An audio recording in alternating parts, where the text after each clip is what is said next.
여러분 안녕하십니까? 예수님 때문에 여러분의 가정과 여러분의 하신 일에 좋은 일이 많게 되기를 간절히 바랍니다.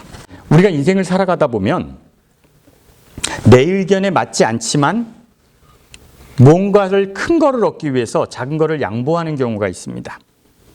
작은 것을 버리고 큰 것을 얻기 위해서 작은 것을 양보하는 경우가 많이 있죠. 근데 지금 갈라디아서 5장 2절에 보면 사도 바울은 하나도 양보하지 않겠다는 거예요. 하나도 양보하지 않겠다는 겁니다. 한번 읽어보도록 하겠습니다. 갈라디아서 5장 2절입니다. 시작. 보라, 나 바울은 너희에게 말하노니 너희가 만일 할례를 받으면 그리스도께서 너희에게 아무 유익이 없느니라. 만약에 너희가 할례를 받는다면 그리스도는 너랑 아무 상관이 없다는 거예요. 할례 하나를 받으면 그냥 니네가 그냥 그래 할례 하나는 받아줄게 이걸 받으면 그리스도와 아무 상관이 없는 사람이 된다는 겁니다.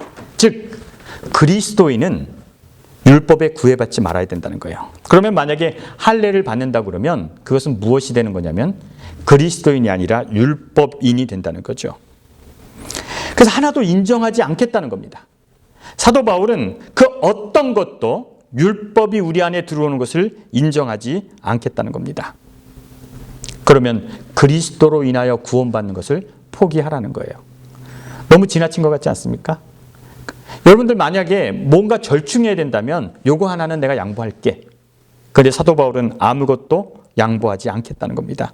절대 안 된다는 거예요. 왜냐하면 만약에 니네가 하나를 지키면 어떻게 해야 되는가?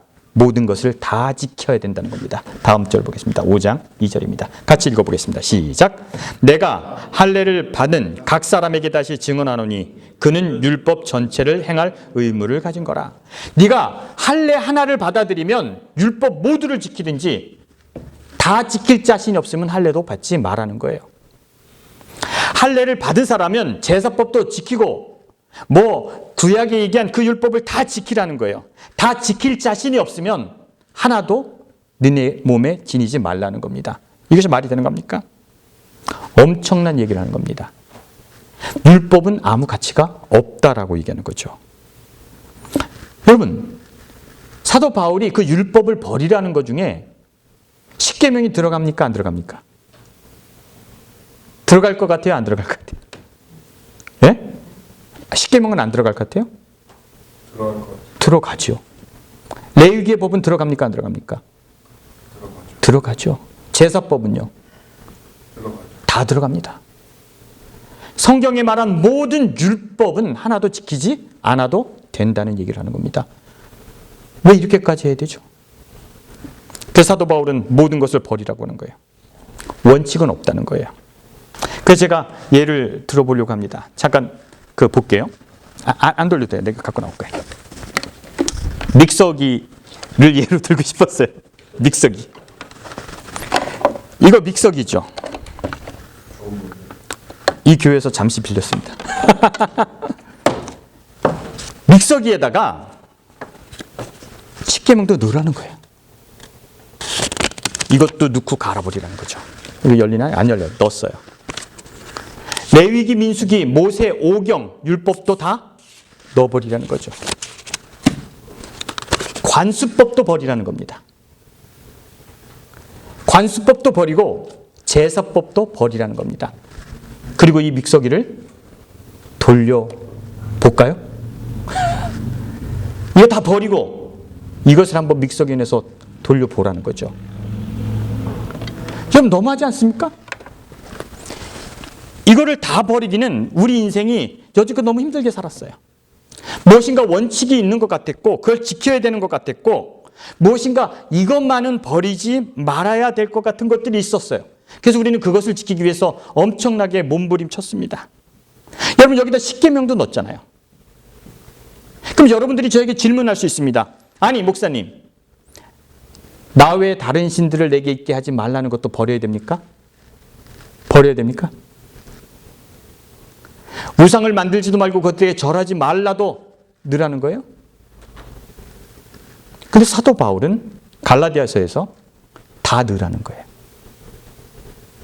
제가 설교하는 것이 아니라 사도 바울의 갈라디아서 논지는 모든 구약의 율법을 다 넣어버리라는 거죠. 그리고 그것을 갈아버리라는 거예요. 남기지 말라는 거죠. 제가 그렇게 설교하는 것이 아니라 갈라디아서의 바울의 논지는 그렇습니다. 니네가 만약에 율법의 그 하나를 지키려고 한다면 전부를 지키든지 다 버리든지 선택하라는 거예요.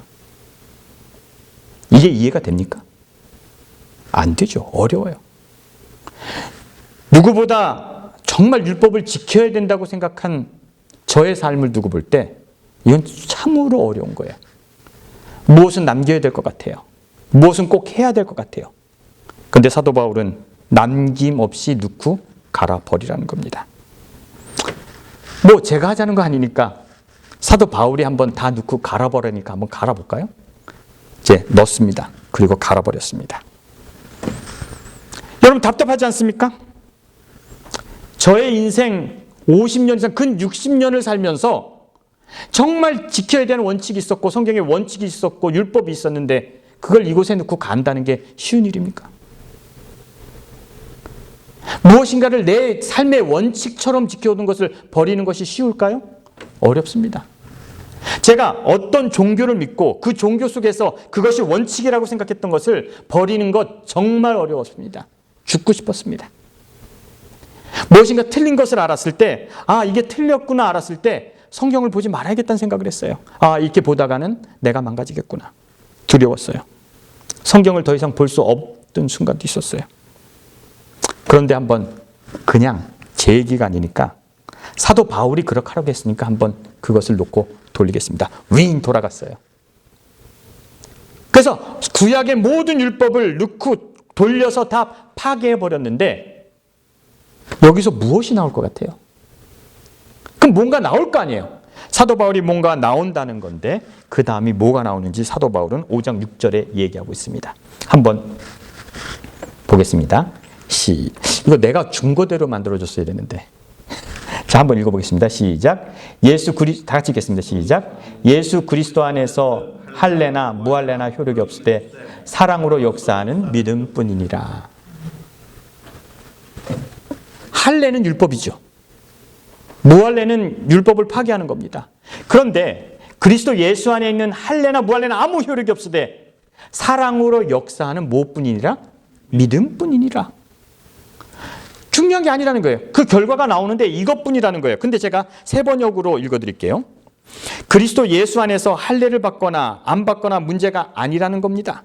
가장 중요한 것은 믿음이 사랑을 통하여 일하는 것입니다. 또는 사랑으로 역사하는 믿음뿐입니다. 율법이 중요한 것이 아니라 중요한 것은 믿음이 사랑을 통해서 역사하는 거라는 거예요. 그래서 이 말을 우리가 이해할 수 있습니까? 저는 제일 이해하지 못하겠던 말이 믿음이에요.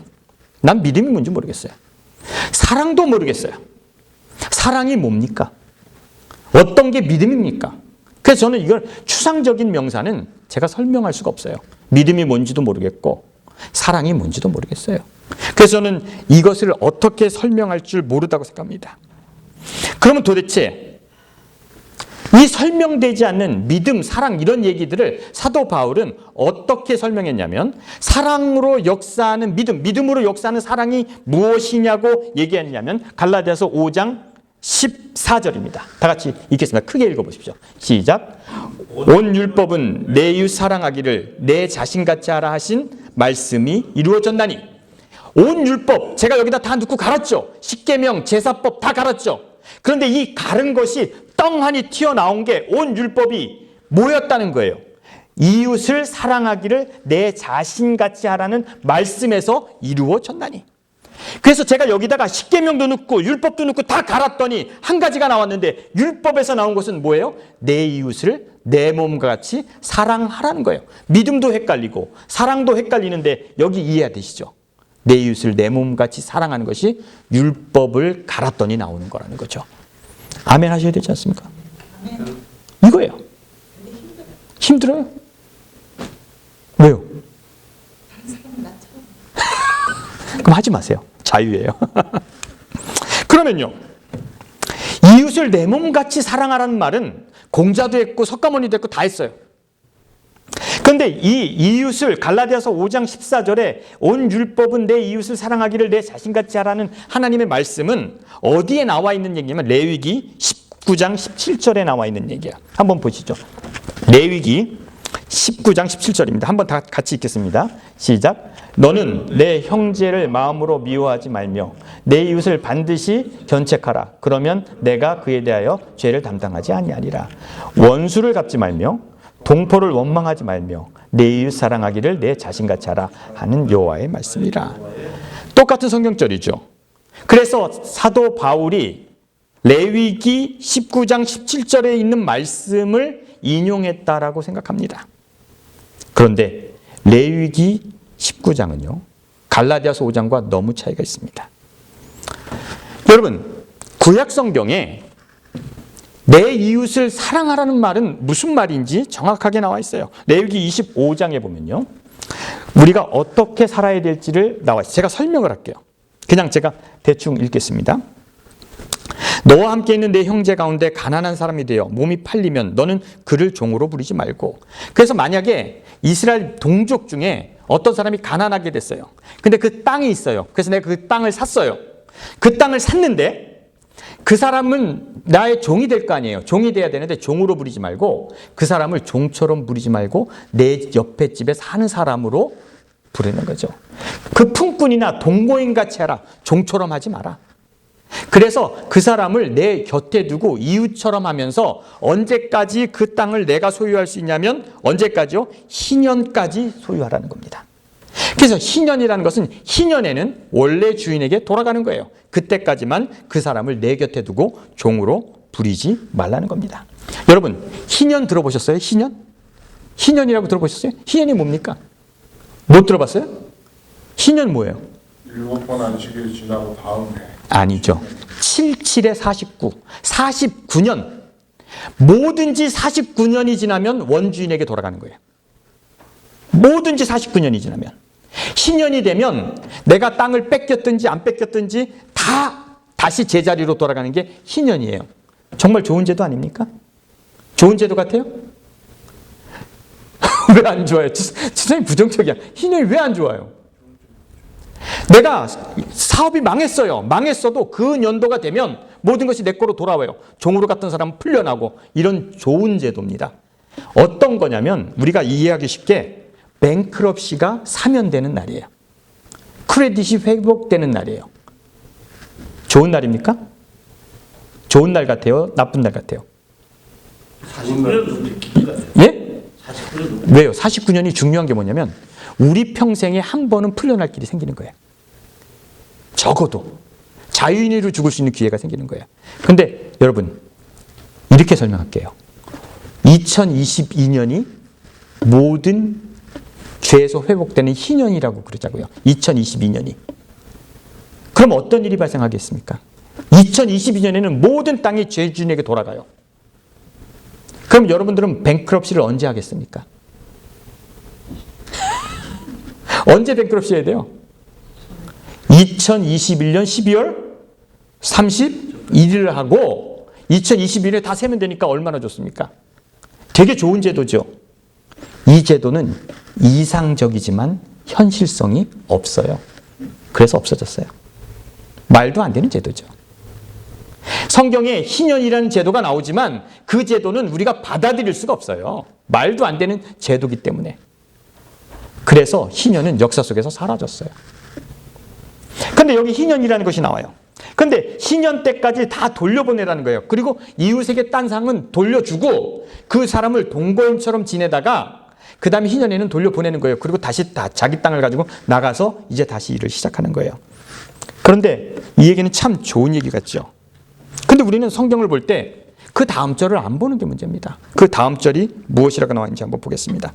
자, 44절입니다. 44절에요. 제가 읽어드릴게요. 내 종 남녀를 막론하고 너는 이방 중에서 취할지니. 노예는 어디서 취하라고요? 이방에서 취하는 거예요. 이웃에게는 취하면 안 돼요. 동족에게는 노예를 취하면 안 돼요. 어디서 취해야 돼요? 이방에서 취해야 돼요. 그리고 나서요. 46절에 이방에서 취한 종은 영원히 너희의 소유가 될지니라. 여러분, 레위기 19장에 나와 있는 이웃은 누군지 아십니까? 동족이에요. 이스라엘 백성은 잘 대해주라는 거예요. 그래서 니네가 막대하려면 누구를 해다? 이방 민족에게는. 그럼 그 이웃에는 한계가 있습니다. 가족에게만 잘하라는 거예요. 그리고 남에게는 잘못해도 된다는 겁니다. 사도 바울이 갈라디아에서 내 이웃을 내 몸같이 사랑하는 말은 레위기 19장의 말은 절대 아닙니다. 그것은 이웃의 정의가 다르기 때문에 그렇습니다. 이 이웃은 누가복음 10장에 있는 이야기와 좀 비슷할 것 같아요. 한 율법학자가 예수님께 옵니다. 그래서 율법교사가 예수님께 와서 이렇게 물어봅니다. 예수님, 어떻게 해야지 영생을 얻습니까? 그러니까 예수님께서 성경에 뭐라고 했느냐? 그랬더니 이 율법학자가 레위기 19장을 얘기하면서 내 이웃을 내 몸같이 사랑하라 하셨나이다. 그럼 가서 그것을 행하라 그랬어요. 그랬더니 그 사람이 옳게 보이려고 예수께 여짜오되 내 이웃이 누구오니까? 라고 물어봤단 말이죠. 물어봤는데 예수님께서 그때 선한 사마리아인이 얘기를 했어요. 그러고 나서 선한 사마리아인의 얘기를 하고 나서 예수님께서 너 생각에는 누가 이웃이냐? 라는 질문을 했어요. 그랬더니 이 율법학자가 뭐라고 얘기했냐면 선을 행한 자니이다. 이렇게 얘기했어요. 그러면 예수님의 이야기에는 이방인이 이웃이 아니라 선을 행한 사람이 이웃이라는 얘기가 됩니다. 이것도 한계가 규정되어 있어요. 그런데 사도 바울이 얘기한 다음 성경절입니다. 사도 바울이 얘기한 다 같이 한번 읽어봅시다. 시작. 온 율법은 내 이웃 사랑하기를 내 자신같이 하라 하신 말씀에 이루어졌나니 이 성경절은 그 이웃이 누군지 아십니까? 모든 사람이에요. 구약의 성경은 이웃을 같은 동족으로 얘기하고 있는데 이 성경절은 이웃은 사람을 얘기합니다. 사람에게 잘하라는 얘기를 하는 겁니다. 그러면요, 제가 이 성경절을 이거 제가 만들어야 되는데 갈라디아서 5장 14절에 보면 여러분 성경을 보시면요 이렇게 가로 표시하고 레위기 17장 18절이라고 나와 있어요.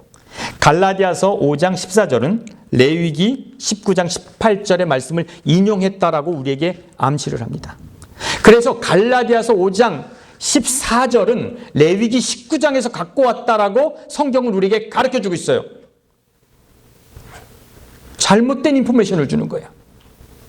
우리를 헷갈리게 하는 거예요. 갈라디아서 5장의 이웃은 온 인류를 얘기하는데 레위기 19장 18절의 말씀은 자기 동족을 얘기하기 때문에 갈라디아서 5장은 레위기 19장의 얘기가 아닙니다. 근데 우리는 성경을 보면서 어떻게 생각합니까? 이것은 구약에서 왔다고 생각해요. 아니에요. 구약에서 온 얘기가 아니라 사도 바울은 이방인과 모든 사람을 생각하면서 이웃이라고 생각했는데 레위기 19장은 그렇지 않다는 겁니다. 그래서 우리는 성경을 공부하면서 성경을 보면서 잘못된 정보를 가지고 성경을 이해합니다. 갈라디아서가 레위기의 영향을 받았을 거라고 생각합니다. 그렇지 않습니다. 우리가 성경을 공부할 때 이렇게 성경을 설명합니다. 제가 그렇게 설명했어요. 성경은 이런 거라고 설명했어요. 나무라고 생각하라는 거예요. 나무라고 생각하는데 그 뿌리가 있는데 뿌리는 구약이고요. 그리고 몸통은 신약이고요. 그리고 편지서는 열매라고 설명을 했습니다. 그래서 성경은 모든 것이 연결됐다라고 얘기합니다. 근데 그 얘기가 맞을까요? 아니라는 거예요. 예수님은 구약에 연결된 그 종교를 끊어버리고 싶었어요. 구약에 뿌리를 둔 그 율법주의를 끊어버리고 새로운 걸 만드신 거예요. 그런데 우리는 그 예수님이 하신 말씀이 구약에 뿌리가 있다라고 생각해요. 아니에요. 그 제사제도를 부정하셨고 그 모든 것을 부정하시고 새로운 것을 만드셨는데 우리는 계속적으로 그 예수님의 말씀의 뿌리가 구약에 있다고 얘기합니다. 근데 예수님 그것을 단절하고 싶으셨어요. 끊어버리고 싶으셨어요. 종교는 계속적으로 발전해 나가는 거예요. 생각은 바뀌는 거예요. 종교가 지배하던 시대를 무슨 시대라고 하는지 아십니까? 중세, 종교가 세상을 지배하던 시대를 한마디로 무슨 시대라고 그래요? 암흑시대라고 그래요. 종교가 세상을 지배하던 시대를 무슨 시대라고 그런다고요? 암흑시대라고 그래요. 종교가 여러분의 생각을 지배하면 여러분 지금도 암흑시대를 살게 될 거예요. 종교가 사람을 지배하면 깜깜해집니다. 그래서 그 종교에서 자유를 선언하면, 도대체 그것에서 벗어나야 된다라고 얘기하면 사람들은 시험 들었다고 합니다. 그리고 막 살지 말라고 그럽니다. 잘못 산다고 그래요. 우리는 바울에 그래서 두 가지를 발견해요. 믿음으로 역사하는 사랑이 도대체 무엇일까? 믿음이라는 것이 무엇일까? 여러분, 그렇게 많이 떠드는 믿음이 뭡니까? 믿음을 정해보세요. 우리 기타. 장로님만 너무한다고 그래서 기타로 바꿨어. 자, 믿음이 뭐예요? 보이지 않는 것을 보는 것처럼 에이. 믿는 거. 난 당신의 생각을 얘기하는 거지 들은 얘기하는 게 아니라. 우리 피아노 집사님, 믿음이 뭐예요? 조건 없이 믿는 거. 조건 없이 믿는 거? 가능합니까? 불가능하죠. 예? 뭐 다들 이상한 얘기만 하고 있어. 믿음이 뭔지도 모르면서 믿음으로 구원을 받는데 믿음의 정의가 안 됐다니까요. 그런데 믿음이라는 말을 구약에서 찾아보면 몇 번이 나온다고요? 한 번 나옵니다. 딱 한 번 나옵니다. 하박국 2장에 나오는데요. 하박국 2장에 이렇게 나와 있습니다. 하박국 2장을 한번 2장 4절입니다. 한번 읽어보겠습니다. 시작. 보라, 그의 마음은 교만하여 그 속에 정직하지 못하나 의인은 그 믿음으로 말미암아 살리라. 그럼 하박국을 이해해야 되죠. 하박국은 바벨론에서 쳐들어왔을 때 하박국 선지자가 바벨론에게 초토화되는 예루살렘 보면서 하나님께 한 기도입니다. 바벨론 군인들이 와서 제사장도 죽이고 선지자도 죽이고 유대 백성들을 죽이는데 하박국이 생각하기에 하나님, 왜 죄인이 의인을 핍박합니까? 왜 갈대아 사람들이 왜 우리를 죽입니까? 보세요, 선지자도 죽고 있잖아요. 제사장도 죽고 있잖아요. 그래서 하박국이 이렇게 얘기합니다. 내가 높은 곳에 올라가서 하나님께 삿대질하면서 얘기해요. 하나님, 이게 정입니까? 라고 얘기하니까 하나님께서 이렇게 얘기하는 거예요. 보라, 그의 마음은 교만하여 그 속에 정직하지 아니하고 의인은 그 믿음으로 말미암아 살리라. 요 얘기를 한 거예요. 무슨 얘기냐면, 야, 걱정하지 마. 걔네들이 힘이 셌다고 의인이 아니야. 진짜 의인은 그가 의롭기 때문에 사는 거야. 거기에 믿음이라고 번역한 거예요. 그런데 그 번역은 올바른 번역이 아니에요. 현대어 성경에는 이렇게 얘기하고 있어요. 멋대로 설치지 마라. 나는 그 사람들을 옳게 여기지 않는다. 그러나 의로운 사람은 그 신실함으로 살고 있다. 이걸 믿음이라는 말로 개역개정에는 썼어요. 여러분, 믿음 때문에 사는 거 아니에요. 그 사람은 신실하게 살았기 때문에 사는 거지 믿음 때문에 사는 건 아니에요. 근데 번역을 믿음으로 했다는 거죠. 믿는다는 거요. 신을 믿는다는 건 너무 이상한 말이에요. 여러분, 저를 믿습니까? 집사님, 저 믿어요? 김남주 집사님, 제일 오래 나를 알게 된 그 김남주 집사님, 저 믿습니까? 예? 안 대답하네. 소 목사님, 믿어? 저 믿는데 저 거짓말. 여러분, 저를 안 믿죠? 예? 다른 보통 사람보다는 목사님. 에이, 그것도 안 믿어요. 저를 왜 믿습니까? 여러분, 저를 모르기 때문에 못 믿습니다. 저를 믿지 못하죠. 믿음은 여러분들의 마음속에 생기는 게 아니에요. 여러분의 마음속에 믿음이 생기는 게 아니라 믿음은 말입니다. 내가 보여주는 거예요. 내가 보여주는 게 있으면 여러분이 그때 믿음이 조금 생길 수 있는 거예요. 그렇죠. 보여줘야지. 내가 보여진 거대로 여러분이 생각하는 거예요. 내가 잘못된 걸 보이면 여러분 나를 믿을 수 없는 거죠. 하나님을 믿으려면 하나님이 보여지는 게 있어야 돼요. 근데 우리가 하나님을 못 봐요. 하나님이 어떻게 하실지 몰라요. 근데 믿으라고요? 모르겠는데 믿으라고요? 안 믿으면 구원받지 못한다고요? 그러면 못 믿게 한 그분이 잘못이에요. 안 믿었기 때문에 지옥에 보낸다는 말은 말이 안 됩니다. 왜요? 그렇게 보이지 않았는데 어떻게 믿으라는 거예요. 그래서 믿음은 구원의 기준이 되면 안 됩니다. 이것이 괜히 기독교에 들어와서 이것이 기준이 됐는데 말도 안 되는 기준이에요. 바울이 믿으라고 하는 것은 하나님이 아니에요. 바울이 갈라디아에서 믿으라고 한 것은 뭐를 믿으라고 했는지 아십니까? 여러분, 믿음을요 가장 많이 강조하는 사람이 누군지 아십니까? 예? 목사님. 전 거짓말쟁이라고 그랬어요. 거짓말쟁이하고 목사님하고 동의어인가 보지. 그렇죠. 사기꾼이 믿으라고 그러는 거예요. 사기꾼이 믿으라는 거예요. 사기꾼이 믿으라고 하는 거예요. 멕시코에 금광이 있다는 거예요. 이번에 금이 나오고 있다는 거예요. 믿어. 내가 봤어. 또 혹시 그런 분 안 계십니까? 오빠 믿지? 오늘 밤 오빠 믿지? 그런 분 있어요 또? 그래서 결혼했어요? 오빠 믿어가지고? 믿음은요 믿지 못할 사람이 믿으라고 하는 거예요. 하나님은 믿음의 대상이 아니에요. 믿고 자식할 거 없어요.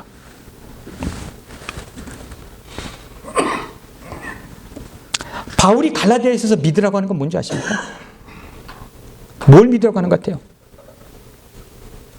자, 기타. 뭘 믿으라는 것 같아? 뭘 믿으라는 것 같아? 어?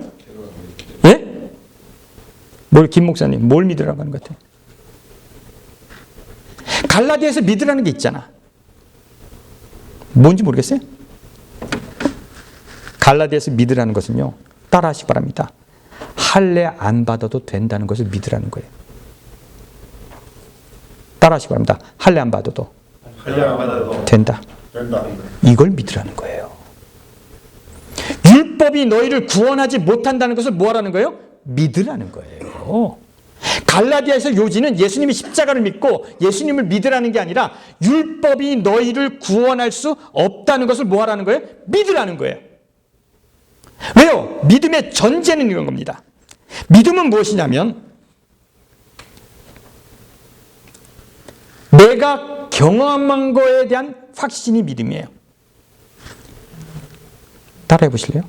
믿음이란 크게 따라 하실래요? 믿음이란 내가 경험한 것에 확신이다. 그게 믿음이다. 아시겠어요? 내가 경험한 것이 있어요. 그 확신이 들어요. 그럼 뭐가 생겨요? 믿음이 생겨요. 사도 바울이 하는 얘기는 뭐냐면 자기가 율법을 지키려고 노력해봤어요. 율법 안에 거해봤어요. 그런데 그 율법이 나를 변화시키는 게 있어요, 없어요? 없다는 거예요. 구원에 아무런 영향을 미치지 못한다는 거예요. 그래서 그는 자기가 경험한 것에 확신을 가졌어요. 율법은 아무것도 아니라는 거죠. 갈라디아에서 뭘 믿으라는 건 줄 아세요? 율법이 소용없다는 것을 믿으라는 거예요. 갈아버리라는 거예요. 여러분, 율법이 중심인 사람의 태도는 뭔지 아십니까? 율법은 법을 제정한 사람, 신이 혹은 종교가 율법을 우리에게 주었죠. 그 율법을 줬는데 율법 앞에 율법으로 무엇이라 하고 싶어하는 사람은 신 앞에 나의 태도가 중요합니다. 하나님이 나를 어떻게 보실까? 돼지고기 먹으면 어떨까? 내가 교회 안 나오면 11조를 안 내면 어떨까? 신이 나를 어떻게 보실까가 제일 중요해요. 그건 율법 아래에 있는 사람입니다. 그래서 신 앞에 나의 자세가 제일 중요합니다. 그런데요, 그런 사람은 사람 앞에 나의 태도를 보지 않아요. 얼마 전에 교회에 헌금을 1억을 하신 분이 마켓에서 계란 한 판을 훔치다가 뉴스에 나왔단 말이에요. 하나님 앞에 1억은 바칠 수 있어도 계란 한 판은 못 사는 거예요. 왜요? 하나님 앞에 나의 자세만 중요하니까. 신 앞에 나의 태도가, 사람 앞에 나의 태도는 중요하지 않은 거예요. 믿음은요, 경험과 나의 확신 속에서 만들어지는 거예요. 그래서 여러분, 예수님이 재림하실 걸 믿습니까? 왜 아무도 아멘 안 해요? 예수님이 재림하실 걸 믿습니까? 아무도 안 믿는구나. 안 믿어야 돼요. 예수님이 재림하실 것을 소망해야 돼요. 아시겠죠? 뭔 말인지 아시겠어요? 소망하는 게 맞아요. 우리가 희망하는 게 맞아요. 왜요? 예수님이 재림하실지 안 할지 나는 확실히 모르기 때문에 우리는 뭐 하는 거예요? 재림을 소망하는 거예요. 바울이 믿으라는 것은 간단합니다. 율법을 지켜서 할례를 받아서 변화될 것은 아무것도 없다는 것입니다. 종교는 우리의 행동에 있어서 나를 절대로 변화시킬 수 없다는 것입니다. 그럼요, 갈라디아서 5장 14절 다시 한번 보죠. 갈라디아서 5장 14절 다시 한번 읽겠습니다. 시작. 온 율법은 내 사랑하기를 내 자신같이 하라 하신 한 말씀에서 이루어졌나니.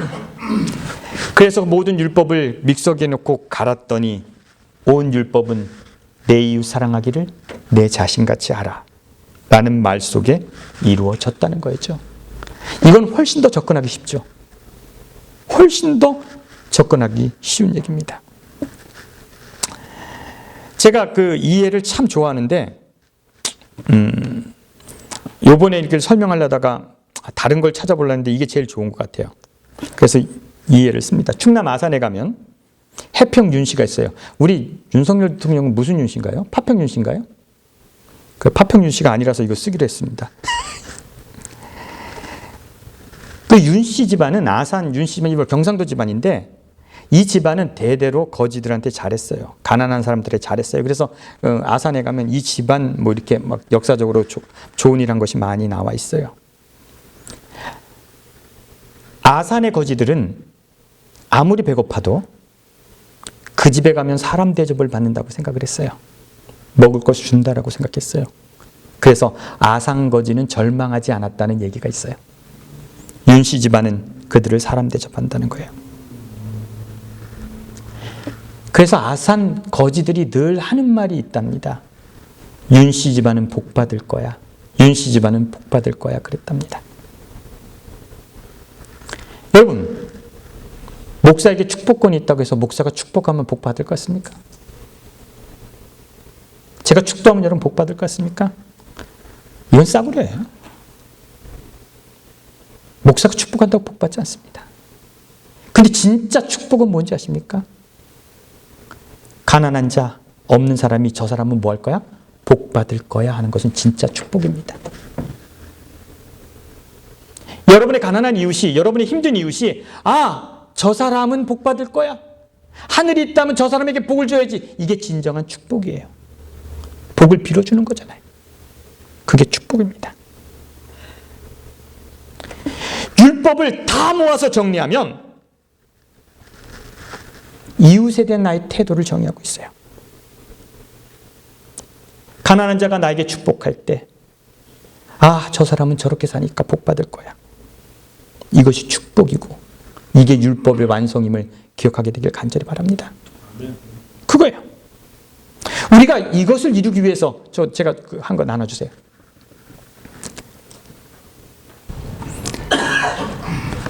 제가 이제 그 옛날에 이제 그 시를 썼는데 이번에 한국 갔다가 형이랑 이것 때문에 싸웠어요. 잘난 척이라고.